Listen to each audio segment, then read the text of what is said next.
Alright, let's continue the tale of Despereaux. Chapter 36. What Mig Carried. And while the mouse slept, Roscuro put his terrible plan into effect. Would you like to hear, reader, how it all unfolded? The story is not a pretty one. There is violence in it, and cruelty.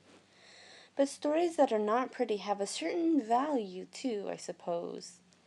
Everything, as you well know, having lived in this world long enough to have figured out a thing or two for yourself, cannot always be sweetness and light.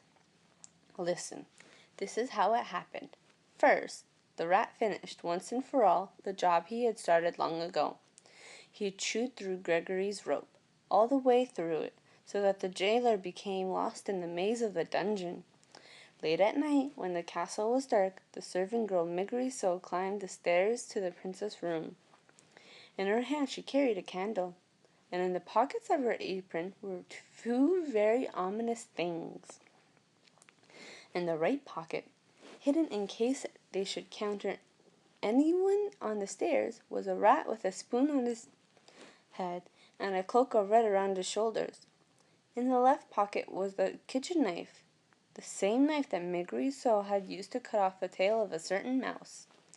These were the things, a rat and a knife and a candle, that Mig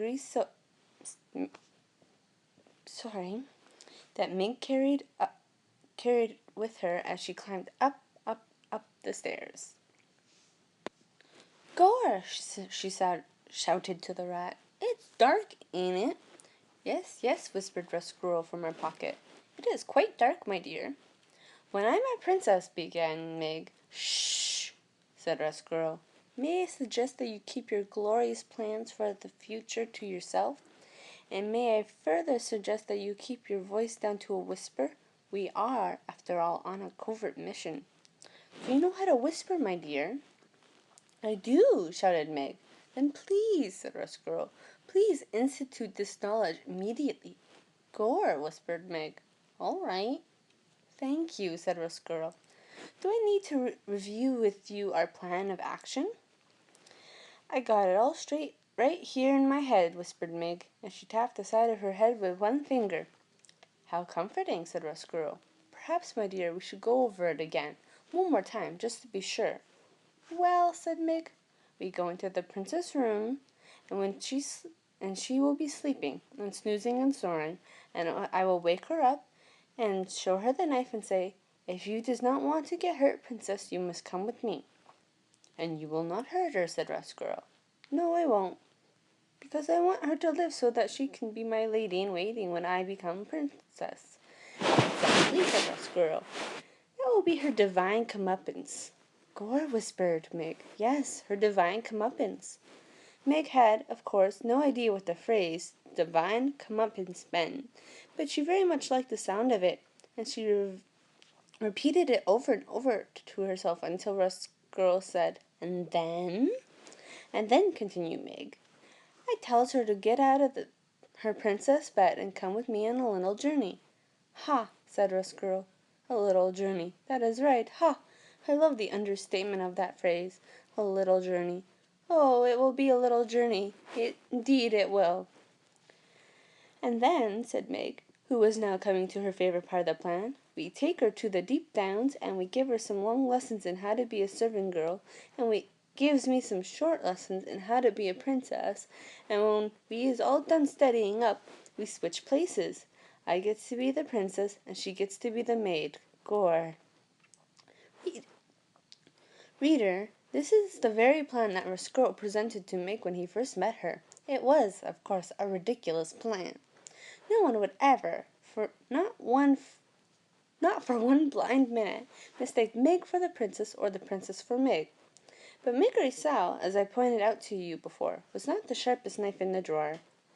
And reader, too, she wanted so desperately to become a princess. She wanted, oh, how she wanted. And it was because of this terrible wanting that she was able to believe in Roscuro's plan with every ounce in her heart. The rat's real plan was, in a way, more simple and more terrible. He intended to take the princess to the deepest, darkest part of the dungeon. He intended to have Meg put chains on the princess' hands and her feet, and he intended to keep the glittering, glowing, laughing princess there in the dark. Forever.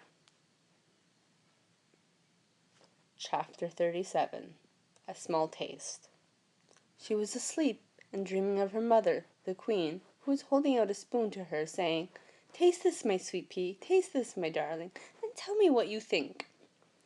The princess leaned forward and sipped some soup off her spoon that her mother handed out to her. "Oh, Mamma," she said, "it's wonderful. It's the best soup I've ever eaten. Sorry." "Yes," said the queen, "it is wonderful, isn't it?" "May I have some more?" said the pea. "I gave you a small taste so that you would not forget," said her mother. "I gave you a small taste so that you would remember. I want more." But as soon as the princess said this, her mother was gone. She disappeared, and the bowl and the soup spoon disappeared along with her. "Lost things," said the pea, "more lost things." And then she heard her name. She turned, happy, thinking that her mother had come back. But the voice was not her mother's. The voice belonged to somebody else, and it was coming from some place far away, and it was telling her to wake up. Wake up. The pea opened her eyes and saw Miggery standing over her bed, a knife in her hand and a candle in the other. "Meg," she said. "Gore," said Meg softly. "Say it," commanded Roscuro. Meg closed her eyes and shouted her piece. "If you does not want to get hurt, you princess, you must come with me." "Whatever for?" said the princess in an annoying tone. As I have noted before, the princess was not a person who was used to being told what to do. "What are you talking about?" Meg opened her eyes and shouted, "You got to come with me, so after we take some lessons, and you take some long lessons, and me some short ones, together way down in the deep downs, I can be you and you can be me." "No!" shouted Roscoe from Meg's pocket. "No, no, you are doing it wrong." "Who said that?" "Your Highness," said Roscoe, and he crawled out of Meg's pocket, and made his way up to her shoulder, and situated himself there, laying his tail across her neck to balance her. "Your Highness," he said again, and he raised the spoon slowly off his head, and smiled, displaying his mouthful of truly hideous teeth. "I think it would be best if you do as Miggery suggests. She is, as you can quite clearly see, in possession of a knife, a large knife, and she will, if pushed, use it." "This is ridiculous," said the princess. "You can't threaten me. I'm a princess." "We," said Roscuro, "are all too aware of the fact of what you are. A knife, however, cares nothing for the fact that you are royalty, and you will bleed, I assume, just like any other human." The pea looked at Meg. Meg smiled. The knife glinted in the light of the candle. "Meg," she said, her voice shaking the tiniest bit, I